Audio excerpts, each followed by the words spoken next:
big man thing is to do the thing right. And so this morning we're going to be chatting about how we can keep our women safe. You know, it's been an ongoing conversation, and we do not plan to drop the ball right here on TTT.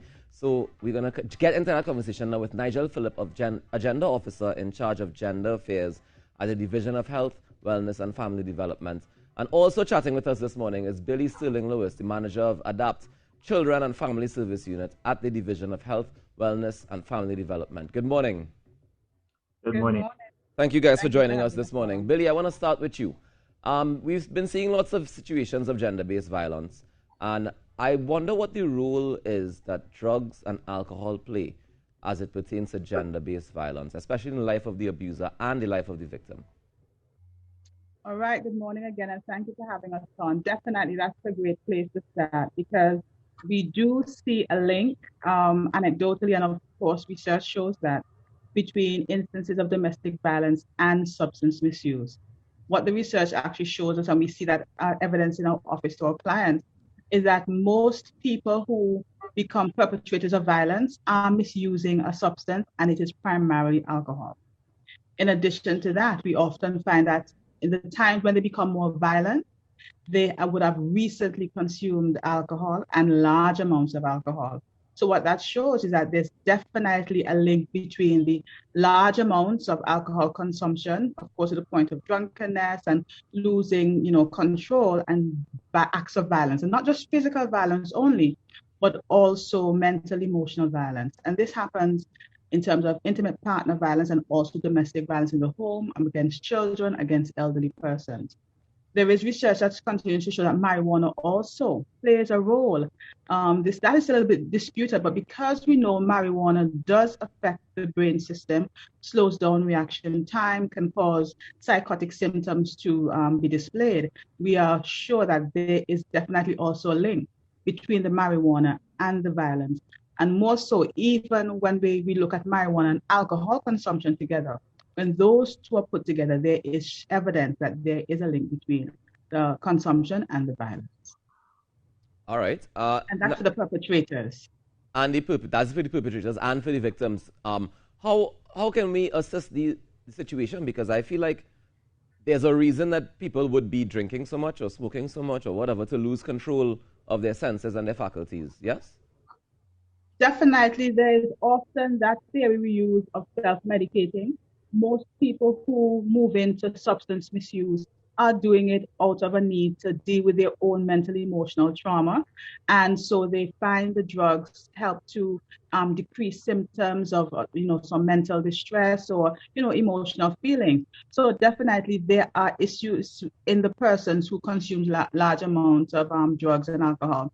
What I want to just add quickly with the victims, that many of them coming out of being abused, many of them actually use the drugs and alcohol to cope with the feelings of shame and guilt and hurt, pain that comes from abuse. So whether it's because of or as a result of, self-medicating is a major risk factor in misuse of alcohol and other drugs. All right, thank you very much. Nigel, can we have some suggestions on how can we even begin this healing process in the wake of all this violence, especially gender-based violence? Well, thanks again for having me on the show. When you talk about the healing process had to happen. It's a long process because it had to start with the family. And where the family is that where the moral values and settings of the family is, like what is being taught.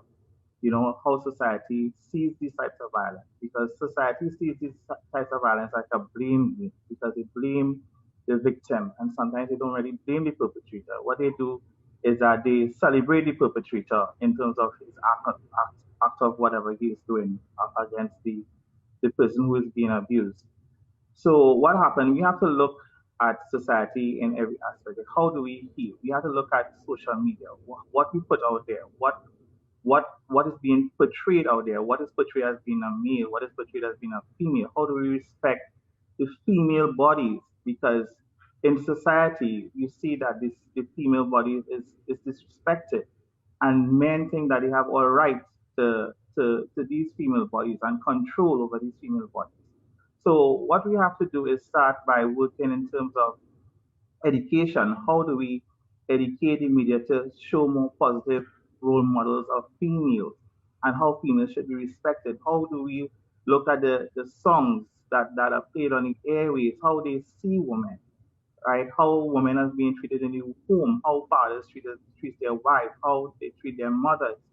And the healing has to start in a holistic way. Everybody has to be on board in terms of the healing process than having to look or push the blame on somebody else to say, well, you're responsible for this. We have to look at policies that protect women. What are the policies are saying in terms of if there are policies there, how do we enhance those policies to further protect the women that is within our island of Trinidad and Tobago?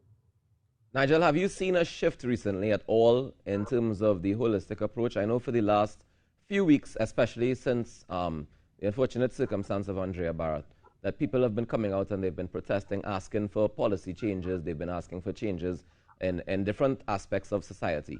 Have you seen a shift at all in the approach to the healing? This is what I'm seeing. What I'm seeing, what happens in society, and let me narrow it down to Trinidad and Tobago.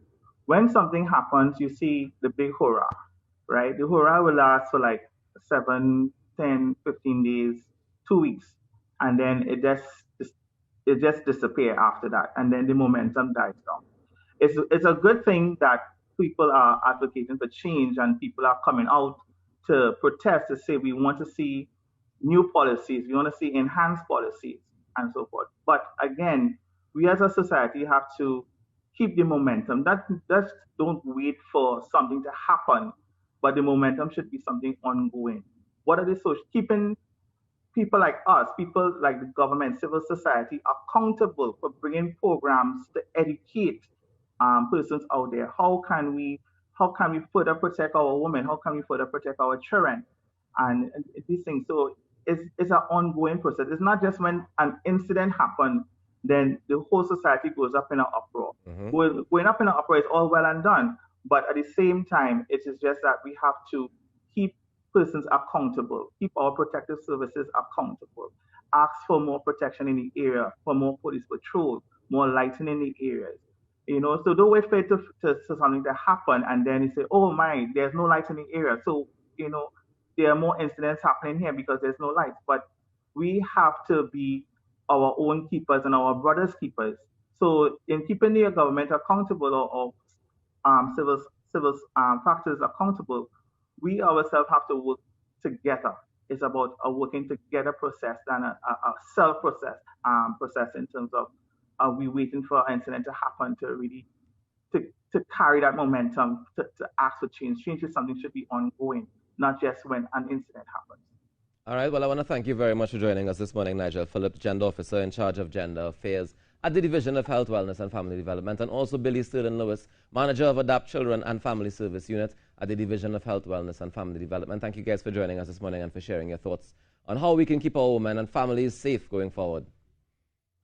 All right, guys, so on that note, we're going to take a quick break, and when we come back, we're going to continue this conversation for the entire morning, and you know what? We're not going to drop the ball and have it not continue. We're going to keep that uproar, we're going to keep it going, because we need to do better. We, me, you, Carrie, even though it's your birthday, all of us, we need to do better. Protect our women, keep them safe. We'll be right back after this.